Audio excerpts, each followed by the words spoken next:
शिकारपुर तालुके खानापुर नापरकोट थाने की हद कच्चे जो कोट मेहरान बिजाणी रवासी मदरसे जो तालिब इल्म नींगर 12 साल अद उर्फ बावल पुट मोला बख्श बिजाणी गुज़िरियल ॾींहं खां पुरसरा नमूने लापता थी वियो आहे।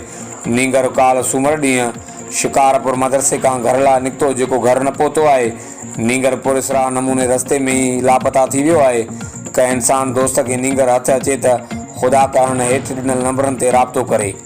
राब्ते लाइ नंबर 0302 22 35 632 0370 34 10 297।